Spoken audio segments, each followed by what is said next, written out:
Fly chick coming through. Nice to meet you. Glad you came too. Like you said when you know you got moves. You spit game and you know you spit. Hello and welcome back to the Fast Lane Collective. Today I'm hosting and I'm alongside Leah. Leah, how are you? Welcome back to the podcast. I know you joined at the start of the season and a lot has happened since then.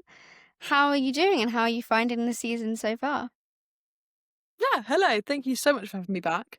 Yeah, it has been a very long time. And yeah, a lot has happened since then. Obviously, we've had a flip in the championship lead. We've had a bit of a dip in Red Bull's performance, which I think if you asked me at the beginning of the season if that would have happened, I probably would have said no. And we've also had some surprise podiums, obviously with Hadjar getting a P3 and Ollie Behrman being ridiculously close in Mexico.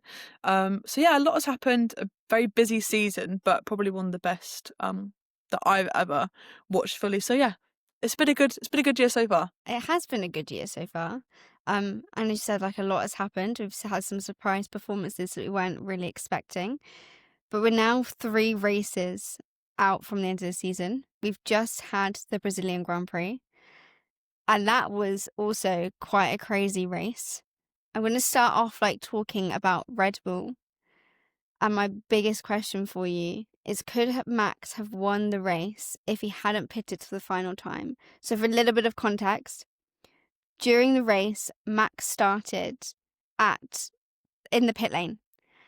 And we all know Max is one of the most incredible drivers of all time. But I think that I kind of got a new appreciation for Max after this weekend, after starting in the pit lane and being able to make his way up throughout the grid at times when you weren't even expecting it. One minute he sat P13 and you look up and he's now P9. It's like, how did you do that so quickly? It's incredible. But he took the lead of the race at one point, and they were then going to put him on fresher tyres so then he could try and work his way back up. Did Red Bull make the right call here? Because that did drop him back and he ultimately finished in P3. Could he have, if he'd stayed out on those set of tyres, could he have finished first and kept Lando behind him? Oh, it's always going to be a woulda, shoulda, coulda, I think, with these kind of things.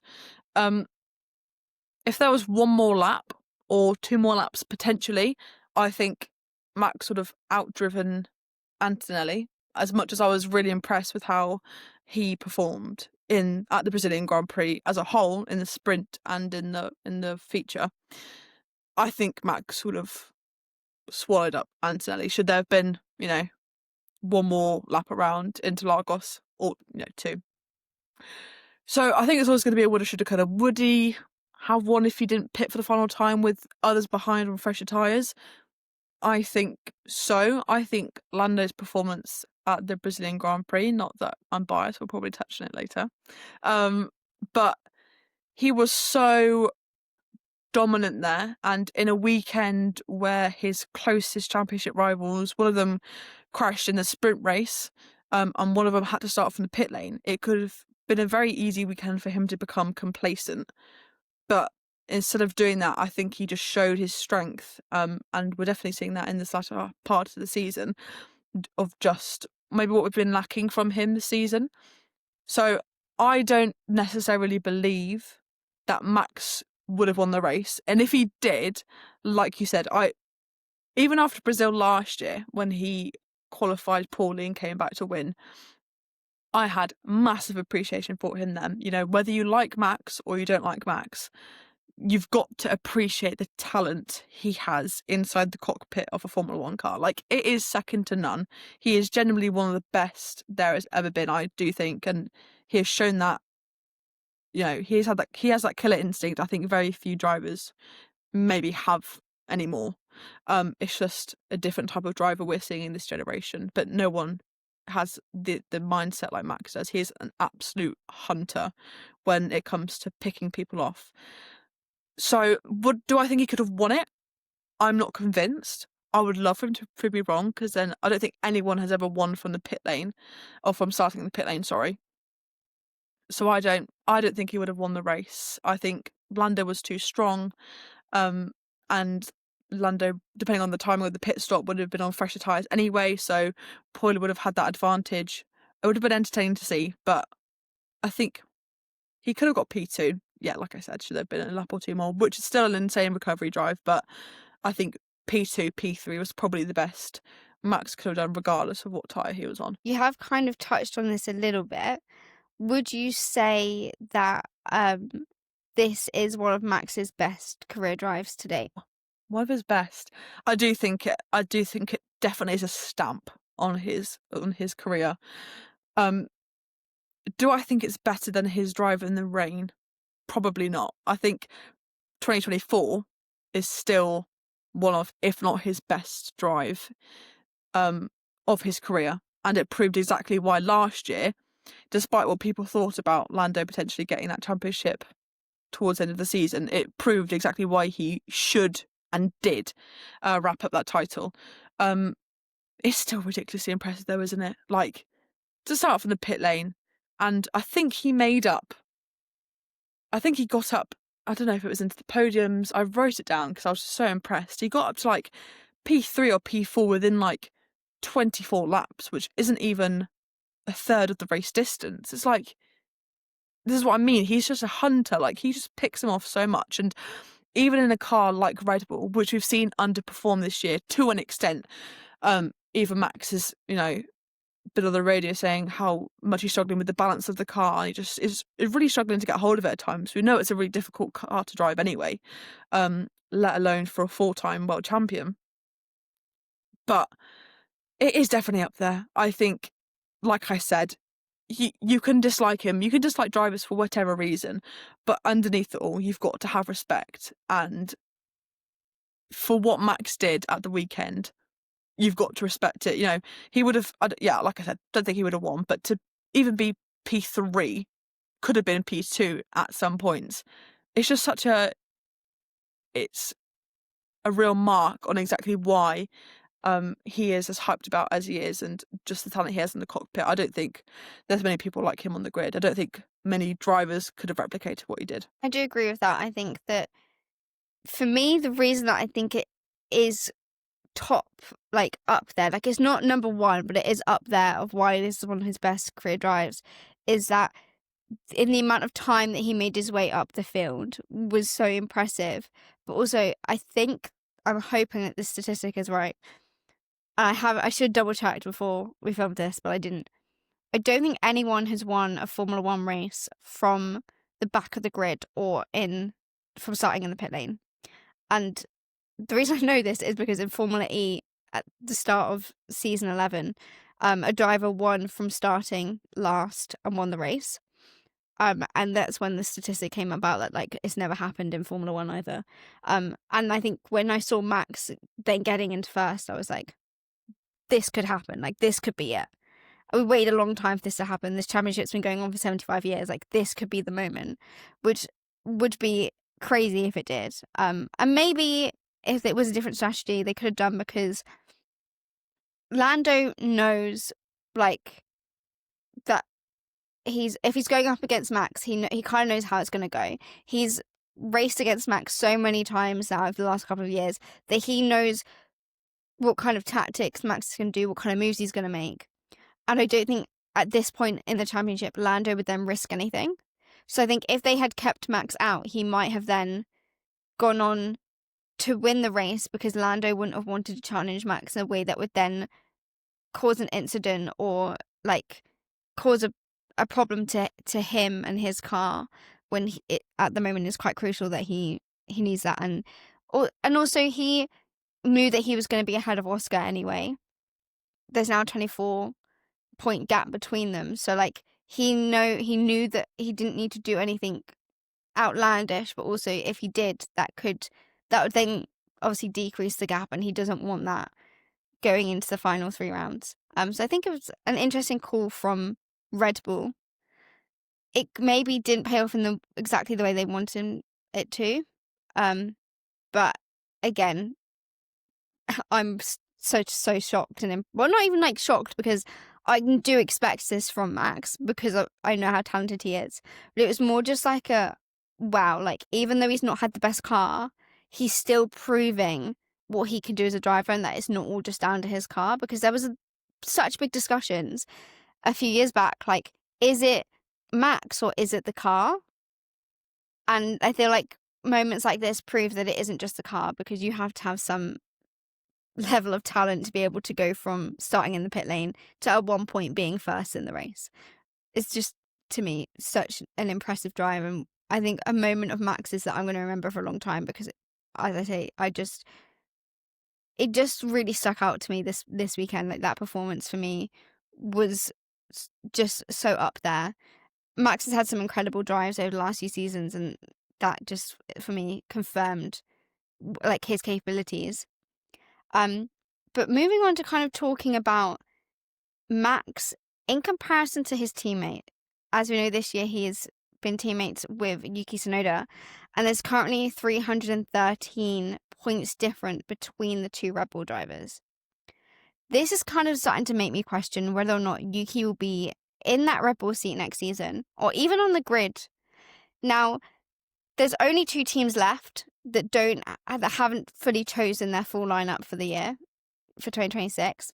That is Red Bull and VCARB. Red Bull obviously have confirmed Max, but they don't have that second driver selected as yet. And VCARB don't have either of their drivers lined up.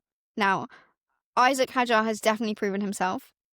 There are talks about him potentially getting that Red Bull seat. If he does get the Red Bull seat, do you think Yuki would go back to VCARB, or do you think now VCARB need to start looking at their younger talent? Because the whole point of this sister team, right, was to bring in that younger talent into VCARB first before progressing them on to Red Bull. So do we think that they're going to let Yuki go back, or do we think that this could be ultimately the end of Yuki's Formula One career? Yeah, it's a really difficult one to speak about. I think in Red Bull gone by, before their shift of personnel, we wouldn't be shocked to see Yuki out of that seat already, potentially. With the fragility is not the word, but how temporary that seat can be, people probably wouldn't expect Yuki to still be there. I don't think they'll demote him back to VCARB, especially when they've got the likes of like Arvid Lindblad bleeding through that driver academy. We've seen how excellent he has been in his progression from F3 to F2. And has he done a rookie test yet in the seat? I think he has. And impressed there. But when you've got, going back to Yuki, when you have both of the sister team cars outscoring it's a bike term, but call it the factory car, it does make you question it. And what you said before about, is it Max or is it the car? I think more and more with every teammate he has, like I said before, we know it's an incredibly tetchy car to drive. I think Alex Albon spoke about it on a podcast once, and that it's like a sensitivity to the mouse, like Max likes it so twitchy that it's really hard to adjust to, and in Red Bull gone by, they've completely suited that to him, and it makes it a big uphill battle for any driver to kind of come against, because it is such a unique driving style that not many other drivers take on, and this goes back to the point of him being a different driver to what we see on the grid. But you do start to scratch your head when, you are coming from the pit lane to third and your teammate is finishing last in the same car. Whether or not it's the same, I don't know. You'd hope with the introduction of the new TP that it would have maybe evened out, just to kind of reset that dynamic at Red Bull, because I think it has been a really tough time for that team under their previous ownership. I can't see Yuki on the grid. Equally, I don't want them to promote Hadjar yet. I think Red Bull have a real tendency to be a bit hasty in promoting their drivers. Big fan of Hadjar and what he's done this season. I think he's in contention, obviously, if you put results aside potentially, because obviously Antonelli's had much more dominant machinery than the other rookies have been given. But he is up there for Rookie of the Year for me. I think he's been so solid. Obviously, that podium he had makes it all the better. But I just don't want them to put him in that seat too soon.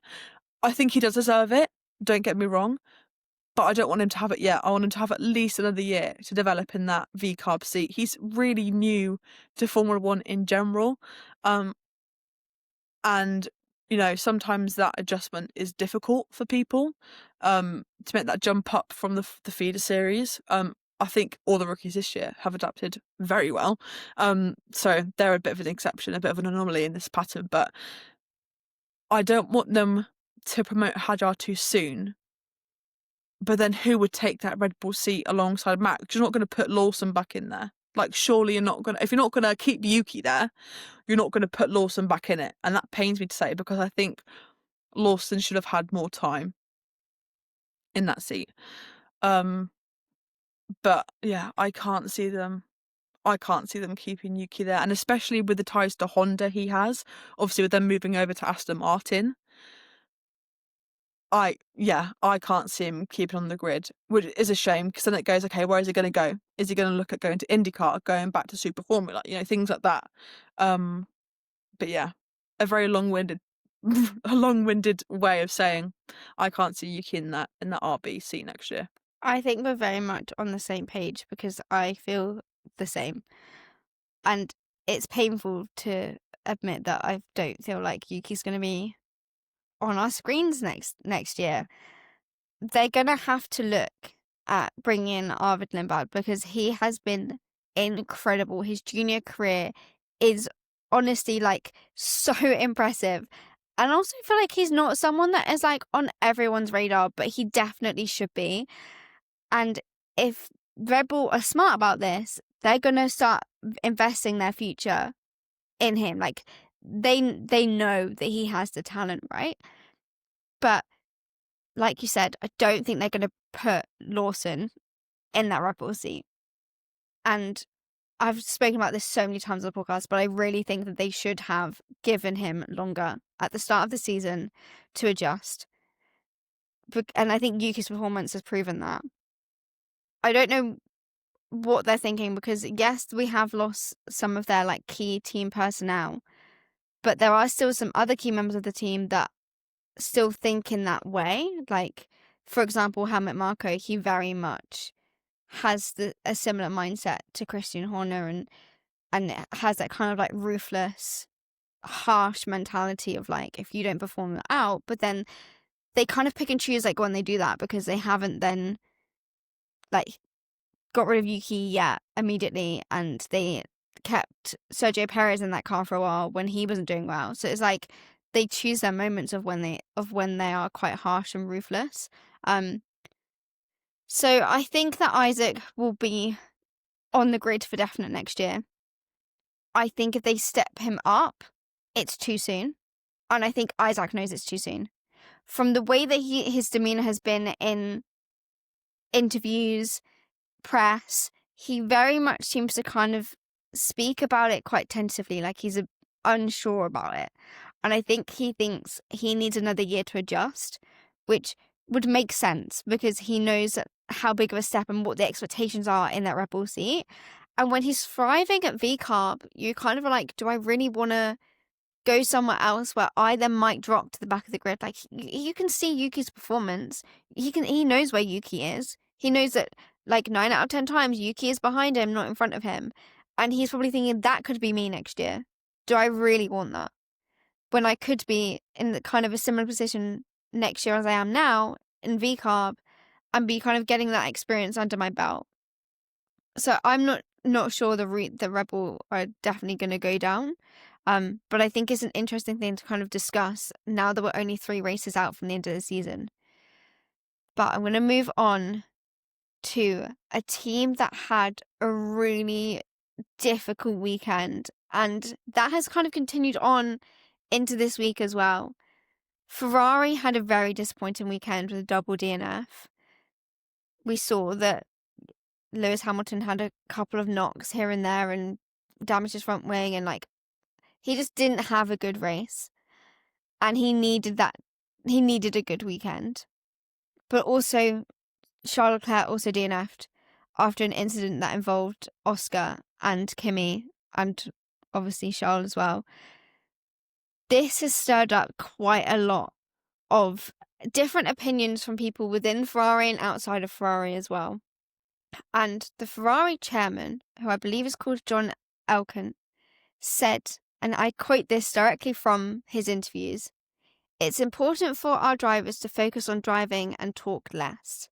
Now, I want to unpack this with you, Leah, because from my perspective, I feel like this is saying that the drivers are at fault here. He goes on in the interview to continue to speak about like endurance racing and how well Ferrari have done in that, and how they've just won the championship in WEC, and talking about like all of Ferrari's kind of success outside of Formula One, and saying that kind of the problem is that when you work as a team, everything is great and you get the results you want, and when you don't work as a team, that's when everything's wrong. And he uses the word unity a lot, and unity is a word that then Leclerc used in I think it was an Instagram post or a tweet that kind of talks about like how his weekend went.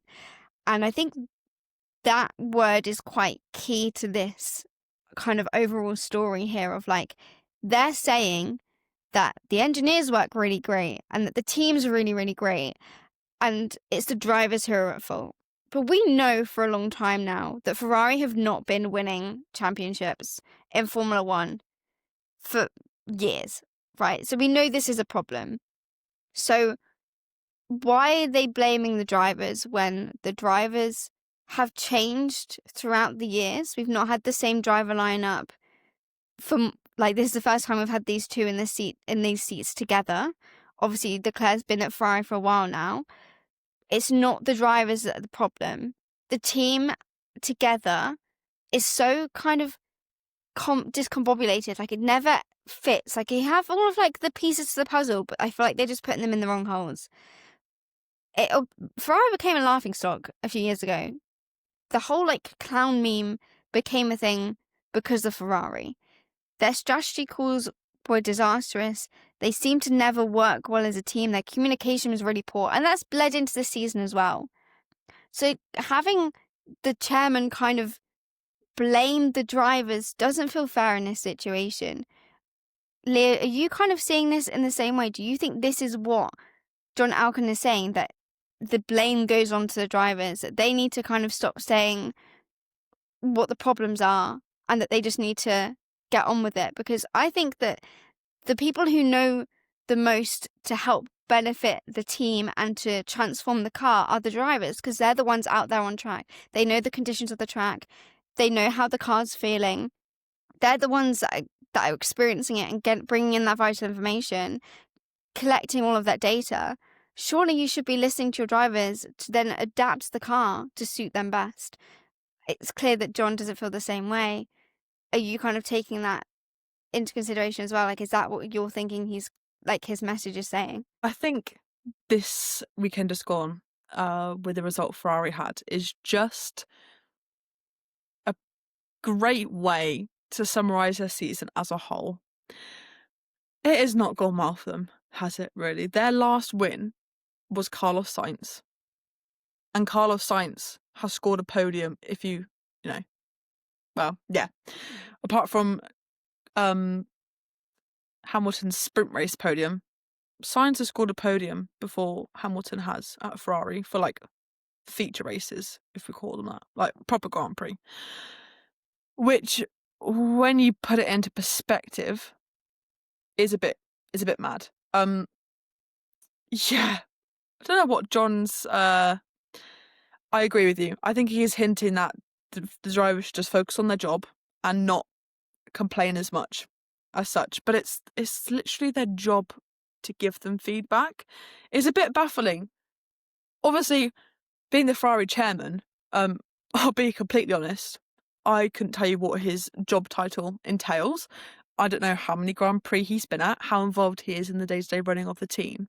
But it's very clear to anyone, like you say, that driver feedback means so much to the engineers because, like you say, they can put all the parts on a car, and on like a CAD drawing, it can be the most perfect car, and they're like, oh yeah, that's perfect. The aerodynamics on this is great. We've got a really nice balance. It should respond nicely with the tires. You can do all of that, but you can have, and especially in Ferrari's case, a 7-time world champion. People argue the best Formula One driver of all time getting that car and have an absolute nightmare with it.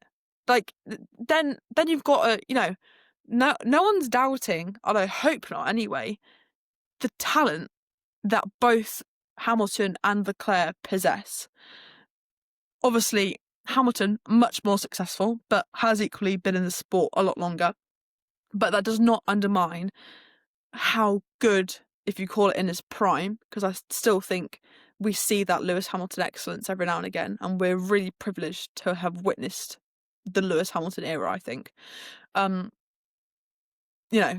equally, in his own right, Charles Leclerc has also proven to be a really talented driver. Obviously, he's, had a great junior career, and then has been pretty much been with Ferrari the entire time. It means a lot to him, I know, to drive for Ferrari. So to not give them the car that they need to perform at the level they know they can perform at must be incredibly frustrating.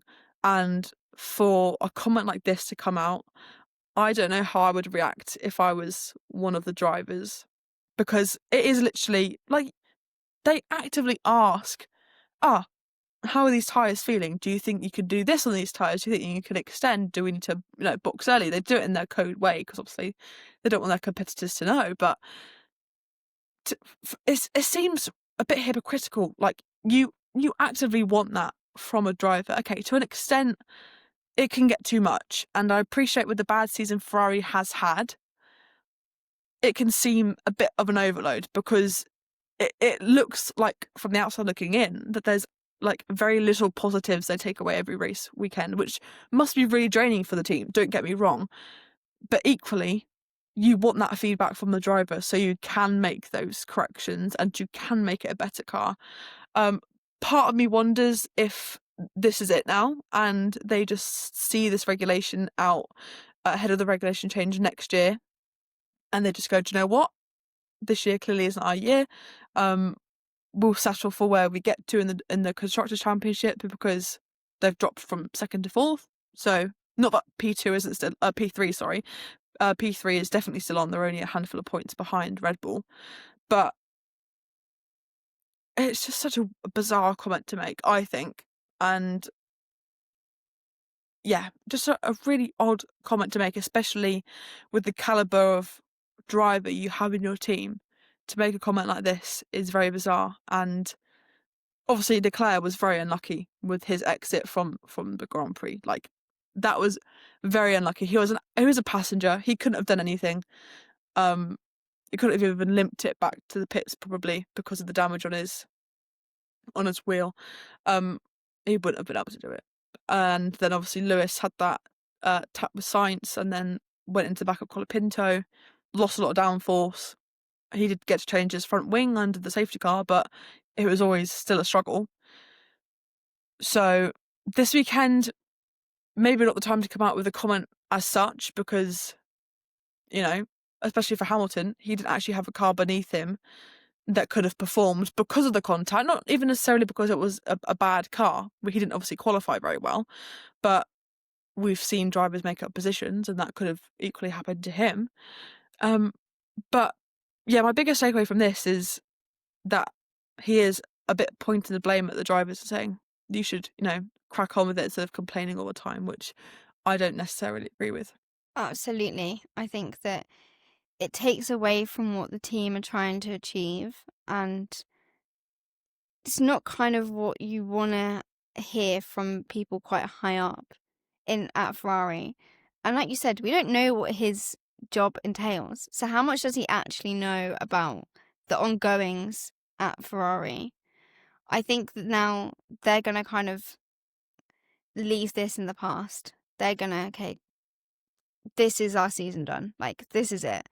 We've dropped from 2nd to 4th. We're just going to have to get on with this.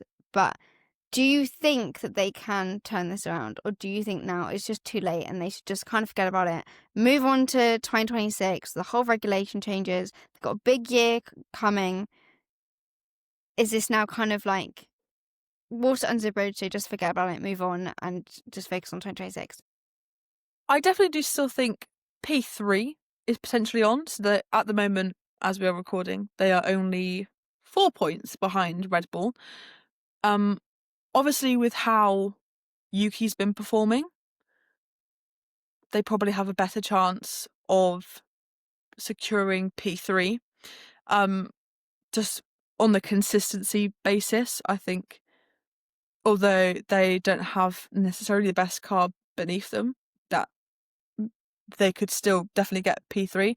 I think P2 is a bit more out of reach, especially with Mr. Consistency George Russell in that car, and especially if Antonelli continues in the way that he has been. We're coming up to Las Vegas, where they did extremely well last year. I don't know how well the McLarens will perform there, so it leaves a gap for people like Mercedes to perform really highly. I just don't think it's a track that McLaren will suit. But then you go to Qatar and Abu Dhabi, which are the final 2 rounds, and that suits McLaren to a T. So the people to take away the most points, I don't know if that will be Ferrari, but I do think they can definitely pull it back to P3 just on a consistency basis. But I think if Mercedes carry on in the way they do, P2 will be a little bit more out of reach. Yeah, I'm definitely on that same wavelength. I think that P3 is more attainable right now. P2 for me that's completely out the window. But with these comments that have been said, what do you think this actually means for Fred Vasseur? Like, he's come in, they've changed team principals, they've changed drivers. Like, he's come in and trying to turn around the team as best as he can. Obviously, then you've also got 7-time world champion Lewis Hamilton in your team. You've got a really great driver in Charles Leclerc as well. Having those 3 together have, like, kind of on paper looks like a dream team.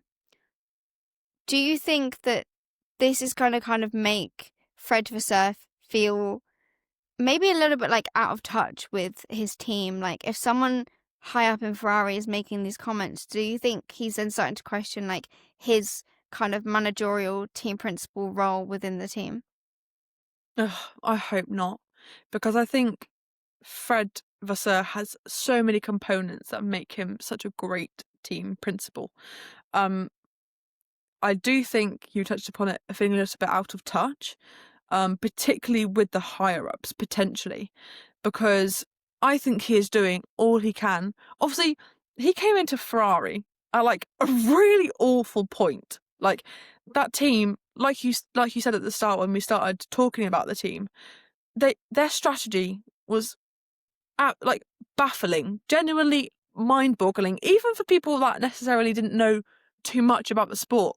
But they knew enough, and they knew that what Ferrari was doing was just, they were making the wrong calls at the wrong time, and there was no flow at all. And like, use the word discombobulated. I think that's the perfect word. And Fred Vasseur came in at that point, and he is actively trying to turn it around, and we're seeing it little by little. You know, their strategy calls have been better. It's just now their car is the part that's letting them down. Like you say, yeah, might feel a little bit out of touch with how the higher ups in the business feel about the team. Obviously, the comments and the achievements that the WEC team probably doesn't help, because maybe people think, oh, well, you know, they won Le Mans and they've done this and da. They might think, well, why isn't the Formula 1 team doing the same thing? But it's really hard to compare, because WEC and F1 are 2 completely different kettles of fish. But I guess you have that association with the name of Ferrari, which, you know, that is to some people synonymous with Formula 1. So you think, well, that's been here as long as the sport has, pretty much. So why is that not performing? Like, why all of a sudden have a, you know, it's a bit like 1 step forward, 2 steps back. 1 step forward, the strategy's good. 2 steps back, the car's underperforming. So I hope it doesn't mean anything on Fred, because I think he's doing his best. He came in at a really tough point, and he is doing things to turn it around. And I do think he is trying to get that relationship between team and driver much better, because we've heard how frustrated Hamilton sometimes gets on the radio with his engineer. I do think Fred is trying to iron that out. Whether or not the chair people and the people above Fred also think the same, we will never know until obviously it happens. But I really hope it doesn't, mean that we don't see him in that role anymore, because I think, considering the job he has on his hands, he does an excellent job. And it's just a shame that things aren't quite aligning for him at the moment. Yeah, I think that Fred has been a really positive person to have brought into Ferrari. I think he's making changes that are definitely beneficial for the team. Coming in during a such difficult time at the team maybe hasn't kind of put him in the best position, but I think he's made a lot of progress within the team, as you said, trying really hard to rectify any problems that the drivers have, whether that's communication issues or otherwise. And I think that in recent Ferrari history, I would say that Fred has kind of been the glue that's been holding this team together and has kind of molded it into what it needs to be. Because before that, it was all over the place. It was even though on paper their results maybe have been better prior, I think in terms of the dynamic of the team, it was crumbling. It was not working. And he's come in and he started to kind of iron out any kinks that were kind of there before his time, and figuring out where all the pieces in the puzzle need to go. And for me, I think that Ferrari are in really safe hands, especially with the lineup that they've got, with the team principal that they've got. Things are starting to feel a little bit more ironed out. I feel okay, we're getting to a point with Ferrari where yes, the car isn't where they want it to be, but they've been working on these team issues. They've been working on the communication and the strategy. If we look back at those strategy calls from 2-3 years ago to where we are now, there's a big leap in that. I think that kind of gets a little bit lost because the performance isn't as strong. And I think that ultimately right now is quite down to the car, and also having new members of the team who are just adjusting. Lewis is still adjusting right now to that car, and I went into the season kind of giving him this grace period of he has been at a team for most of his career. He's been with a Mercedes power engine for his whole entire F1 career, and he's so used to that then he's then going to struggle with going to a new team because he's been molded in the way that Mercedes wanted him to be, and he needs to now strip that back and not compare and be oh, well, at Mercedes we did this. He's at a new team. He just needs to kind of get into that mindset of kind of almost taking a step back and completely refreshing. And to do that, you're going to need time. And I think that has been what Lewis has been doing. Obviously, Leclerc has worked with Ferrari for such a long time now. He knows the ins and outs of how Ferrari work, even if it is very complex and not always smooth sailing. I think just all three of them have all of these different components that together work so well. And I think as soon as you get that car up to scratch, they're going to be ones to look out for, without a doubt. They are such a strong personnel that together they can create such a great team. And as you said, it's kind of 2 steps back, 1 step forward, and things will hopefully, if the new regulation changes, be in favour of Ferrari. I haven't heard that that's the case as of yet, but we don't know much about this so far. The only news that I feel I know about it is that Mercedes are going to be ones to watch, but Ferrari could come back from this, and I feel with the team that they've got now, that is looking more likely. I want to move on to kind of the biggest storyline I guess we've got coming away from the Brazilian Grand Prix. Lando Norris is ahead in the championship of Oscar Piastri by 24 points. That is just under a race win. Has Oscar kind of lost all hope now? There's only 3 races left. We've got a sprint race as well. But is this it? Do we think that Oscar has completely fumbled that championship win? and there is no coming back from it, and that Lando's just going to run with it? Or does Oscar still have a chance of getting that championship, as there isn't quite yet a full race win in terms of points between them? I just want to preface as well before we go into this. For those who don't know Leah is perhaps the biggest Lando Norris fan I've ever met. So we'll take that into consideration with her answer. But Leah is a very professional journalist and does know her stuff. So she will also talk from that standpoint as well. Oh dear.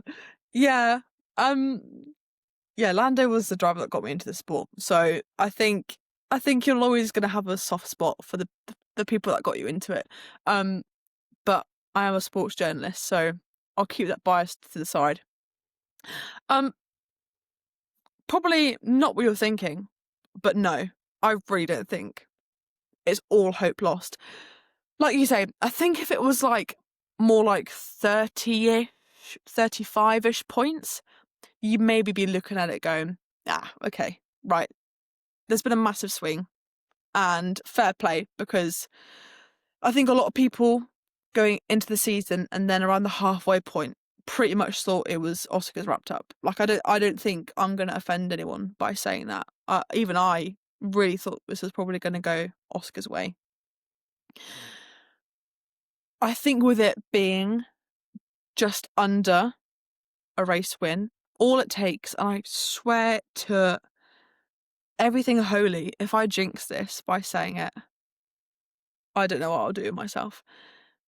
If, God forbid, Lando DNFs and Oscar wins, that's it. It's gone back the other way. That's only by a point. Don't get me wrong. Only by 1 point then. So that would be who's outscoring who. You know. I think you've got to think about. I touched upon this a little while ago. You've got to think about the tracks coming up. Las Vegas is not the McLaren's track. You know, for the years we've had it running, it's not been the McLaren's track. I think the first year they went there, Lando actually crashed, which wasn't great. So please, let's not have that again. That's my little bias coming out. But now back to the journalism. You've got to think, you know, Red Bull are very good there. Ferrari are actually very good there. Whether or not that'll be the case this season, we don't know. And I think Mercedes could also be contenders. But we might get a shock, right? But then we've got Qatar and we've got Abu Dhabi, which, like I said, I think McLaren will be very good at. All it takes, like I said, is a DNF. Even from Oscar, you know, another DNF could, from him, you know, a little mistake like we saw in that sprint race, which ultimately sent him off track. Like, that's marginal errors. That is, you know, your wheel's a bit too much on the curb and you just caught the standing water. That is, it didn't look minor, but like, that is, you know, not something you see all the time in terms of like, it's literally like a lapse of something, almost like a lapse of, I don't want to say focus, but that the margins to do that are so fine, and you have to clip it quite unluckily, because we saw Lando actually go over it the same lap. I think he hammered that full throttle, got similar place on the curb, and managed to stay on track. And then that's when Antonelli said, he's just splashed up water, and thus we had the whole Mario Kart banana joke. So, yeah, I think it takes one little mistake and then that's it. I don't think we can rule out Oscar at the moment. I think we can slowly start to maybe think about ruling out Max. But I don't think we can quite, until after Las Vegas at least, I don't think we can quite, you know, rule out Oscar yet. I think you'll probably go on to talk about it, but we've seen this calm temperament to Oscar. And a lot of people are thinking, are we seeing that slip a little bit? Maybe so. I'm not convinced. I still think it could swing either of those ways. And because of the small points margin, it could be a tiny margin like we saw in Brazil. that might catch all of them out. Whether it catches out Oscar, whether it catches out Lando, we'll have to watch the final 3 races plus a sprint to see. But whatever way it goes, it does promise a very exciting end to the season. Either we've had this great comeback from Lando, you know, he had that issue at Zandvoort and then he had that crash in Canada, and it was stacked against him, especially with the form Oscar was on. And then slowly, you know, we had Baku and we had that crash, and then we've had we had that Austin incident, which happened. Equally, we had Singapore, but we then had Austin, and then now we've had this in Brazil. You know, people might see it running away from him. Like I said, I'm very set that it could swing either of their ways. But yeah, whatever happens, it'll be really exciting. You're right. It is going to be very exciting. And I'm nervous for the final 3 races of the season. But you didn't say what I was expecting you to say. And I honestly was going to turn around and say that I don't think Oscar is going to, like, be able to get this back. Like, if you asked at the start of the season, and, like, we actually spoke about this on the podcast, we had our whole predictions, and I said that I thought Oscar was going to win the championship. And Leah, like you said, up to the halfway point, a lot of people did. I still did until a few races ago. It was only this past weekend that I then have started to doubt that, and I've gone, okay, I actually don't think Oscar got it anymore. I think this is all Lando's. Guaranteed that could still change. And we've kind of been talking before we were recording about when can Lando actually get the win? Like, what's the earliest time that he can get the win? So Lando can win the championship during the Qatar sprint if he wins Vegas and Piastri doesn't score. So if he either DNFs or doesn't finish in the top 10, he could then win the Qatar sprint as long as he outscores Oscar by 2 points. So all he needs to do is outscore Oscar by 2 points. He's won the championship during the Qatar sprint. Which in my mind is kind of mad because I didn't realise actually, like, it could be that soon. Which that I think plays into my mind of, like, Oscar could lose out by Qatar. Like, that could be it. And with the way Piastri's performance has been going recently, a DNF doesn't seem too unlikely. I have been rooting for Oscar since he was in Formula 3. He has been a driver that I have wanted to see win the Formula 1 World Championship, even before he was in Formula 1. And I'm questioning why now is he starting to have a little bit of a downfall, because he won F2 and F3 in his debut seasons. So he was calm then, and in interviews and things we see him calm now, but something must be slipping under the surface that we don't see. Leah, what do you think is the cause of Oscar's downfall? Because at this rate, if he keeps trundling down, he is not going to be in contention for that championship after Las Vegas. Oh, that is a scary stat that Lando could win it, you know, in the next 2 races, technically. And if that happens, crikey, I don't know what I'll do. Probably cry. Let's be real, I cried when he won the British Grand Prix. I cried when he won his first Grand Prix. So it's going to be an emotional day, whatever happens. Yeah, so I actually, because, let's not be around the bush, I like the interviews because I like to learn how to be a better journalist.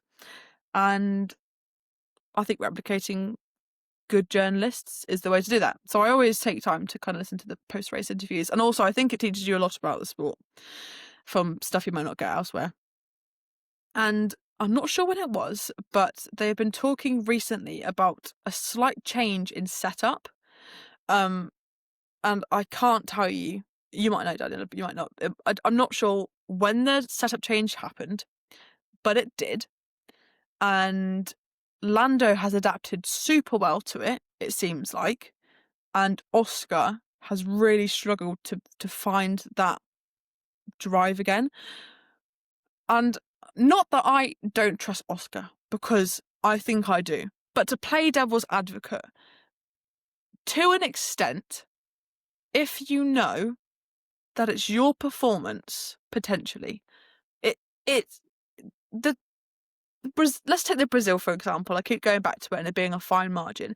But getting on the curb slightly too much, that isn't necessarily the car's error. That's the driver misjudging the apex or the corner and slightly drifting onto the curb and sending it spinning. That's the driver. We're all happy to agree, I hope. So, especially when it's not going your way, for them to say, and like I say, guys, Oscar Piastri stands, please don't hate me because I'm just playing devil's advocate here. I don't think this, but you could say that, they've been saying it's the setup thing, right? We don't necessarily know. Well, there might be a way, and if there is, let me know because I like all the technical side of it. But we don't know if there's a way to double check if that has actually happened, and it's very easy if it is driver error to blame it on the car. Right? We've seen it. We've seen this book before. Like I said, do I think that? Absolutely not. I think there has actually been a change in something in the cars that has made it a little bit better for Lando and a little bit harder for Piastri to adjust to.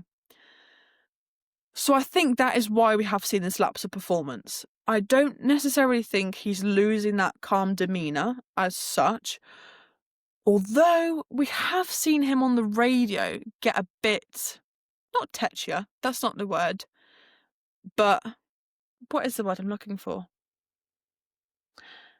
Let's say more vocal on the radio, especially in Singapore, when they had that bit of contact. We saw him pretty irate on there. So who knows? Maybe we are seeing that mask slip slightly. But no, I think that, I don't know if you can call it a downfall yet, because I do still think he could do it. And it would be, a great narrative for the season to have if he did, if he had this and then still went on to win it. But I do think it is a car thing. I think, like you said, Daniella, he was so good in F2 and F3, winning it in his rookie season.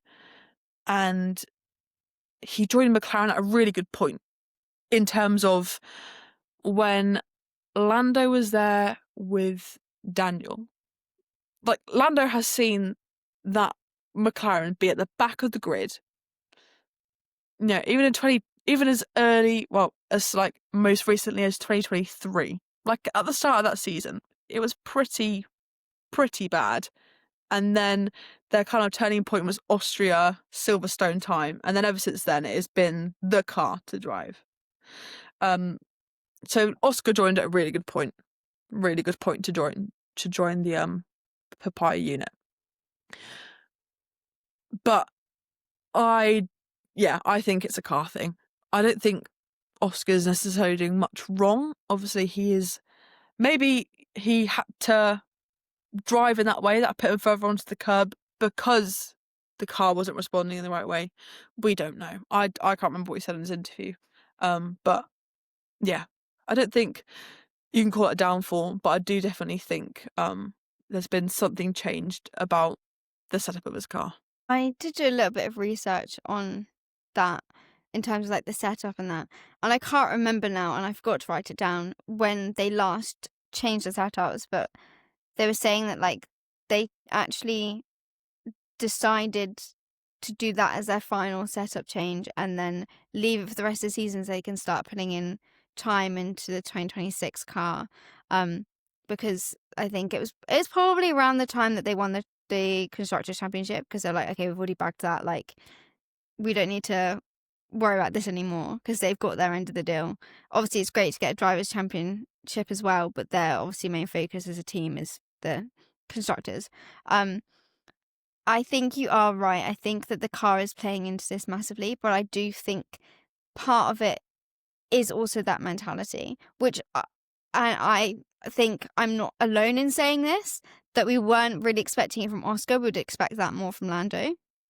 I've said this before on the podcast, but I think that Oscar's actually like seems very calm, like in like exterior, like on his face, in his body language, but actually internally, that's going mad. It's going crazy.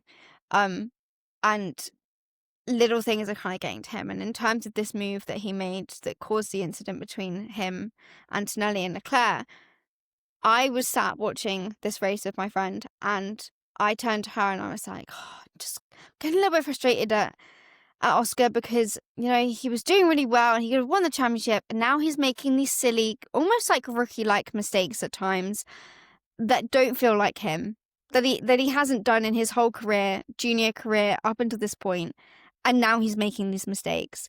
Is this pressure getting too much for him? Like, what's going on here? As I said this, that's when he tried to make that move. And I could see it, and I could see it happening, and I was like, that's not going to work. That's not going to work. Don't do that. Don't do that. And he goes and does it. And I'm like, this is what I'm talking about. Like, we can't be making these mistakes so close to the end of the championship. Like, this is like not the time for these errors. But I do also think the car has played into this massively too. So, like, it's a mixture of the two for me. I can't just say it is solely the car, because I do think he is making errors that, in my mind, are quite rookie-like, which, as I've said, is not like Oscar at all. But the setup, I don't think, is working for him in the way that it had been previously. And that is what we need to kind of consider going into the final few rounds.